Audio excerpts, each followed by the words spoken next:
皆さん、こんにちは、ダウンです。皆さん、お元気でしたか？今日はですね、皆さんの日本語がどのぐらいのレベルなのかについてお話ししたいと思います。レベルは全部で5つに分けてみました。もちろん、これは目安だから、だいたいこんな感じだなって思っていただければ幸いです。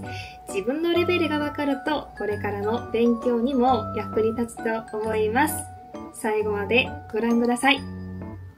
오늘은 일본어를 공부하다 보면 여러분 이런 생각 해보실 거예요. 내 일본어가 어느 정도 수준일까?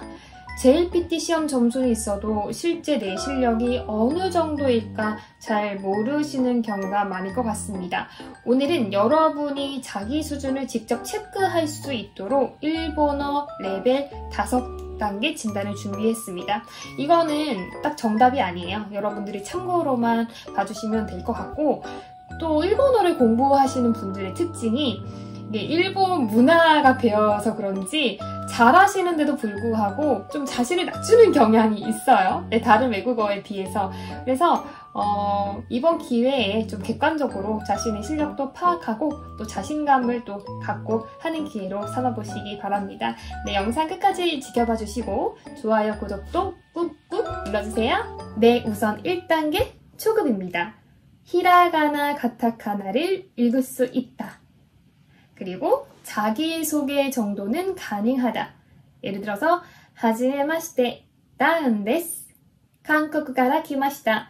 요로시쿠 오네가이시마스.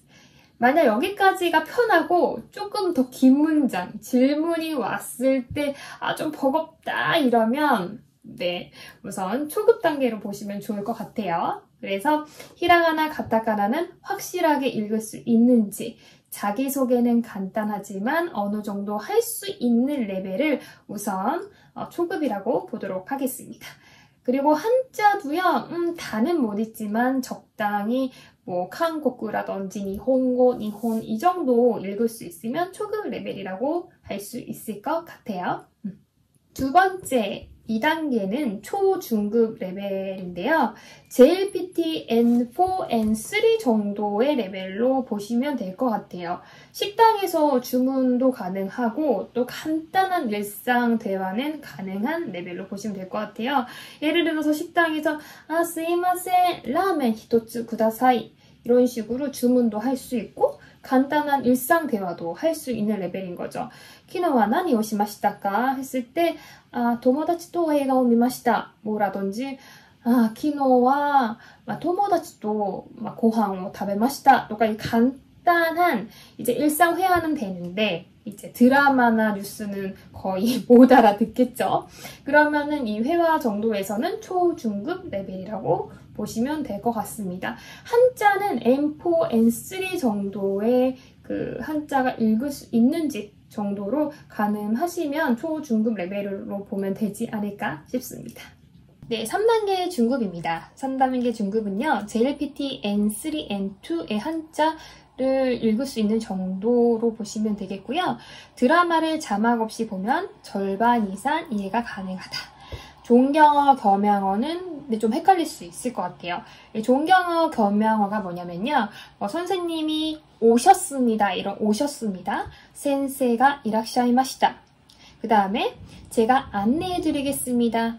안내하겠습니다가 아니라 안내해드리겠습니다. 와타시가 고 안나이시마스. 이거를 들었을 때는 조금 알겠는데 내가 쓰기에는 살짝 어렵고 아직 조금 헷갈린다 하시면 중급 레벨 정도로 보시면 되지 않을까 싶습니다. 4단계는 상급입니다. JLPT N2에서 N1 수준이라고 볼 수 있고요. 뉴스 기사나 라디오를 듣고 요약할 수 있고 대충 이런 내용이겠구나 또 이해가 가능한 레벨이지 않을까 싶어요. 그래서 100% 어떻게 다 알아듣겠습니까? 그래도 좀 일본에 대해서 배경 지식이 있고 또 관심이 있기 때문에 뉴스나 기사를 들었을 때 무슨 말이지가 아니라 대충 무슨 이야기구나 라고 어느 정도 이해할 수 있는 레벨이 또 상급 수준이 아닌가 싶어요. 그리고 사회 문제 같은 추상적인 주제도 일본어로 말할 수 있는 게 바로 또 상급 수준 레벨인 것 같은데요. 예를 들어서 뭐 저출산 고령화 같은 이야기를 있잖아요. 그거를 이제 일본어로 또 할 수 있는 분들이 또 해당하는 것 같아요. 예를 들어서 쇼시 고齢化が進んでいるので将来の年金制度が心配です。少子高齢化が進んでいるので将来の年金制度が心配です. 그래서 저출산 고령화가 진행되고 있기 때문에 미래의 연금 제도가 우려가 된다, 걱정이 된다, 이런 시사적인 것도 일본어로 완벽하지는 않지만 어느 정도 얘기를 할 수 있는 단계가 상급 정도 되지 않을까 저는 생각을 합니다.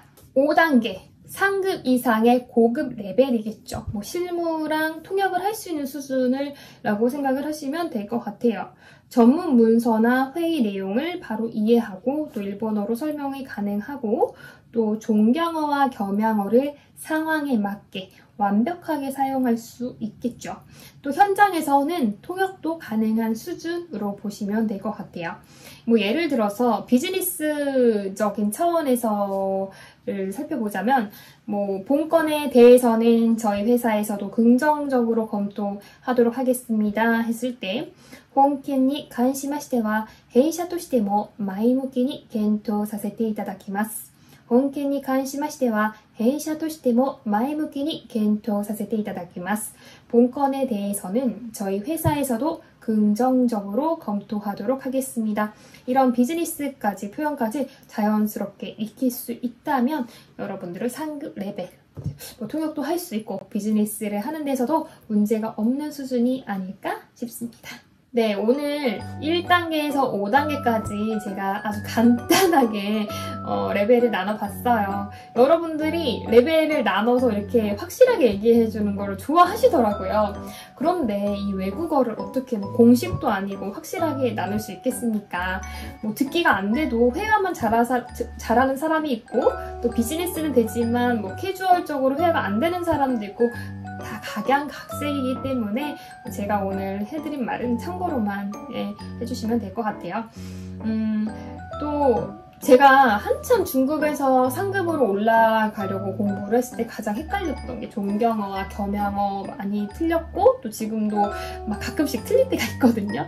그런데 이거는 평소에 많이 쓰지 않기 때문에 많이 틀리는 것 같아요. 그럴 경우에는 저 같은 경우는 예문을 쫙 정리해서 그 예문을 다 외우고 또 많이 써보려고 다음 뭐 통역이라든지 비즈니스 자리에서는 써보려고 노력을 합니다. 그래서 여러분들도 부족한 부분은 채워넣고 기회가 있을 때 많이 뱉어보는 그런 연습을 해보면 분명히 실력은 올라가게 될 겁니다.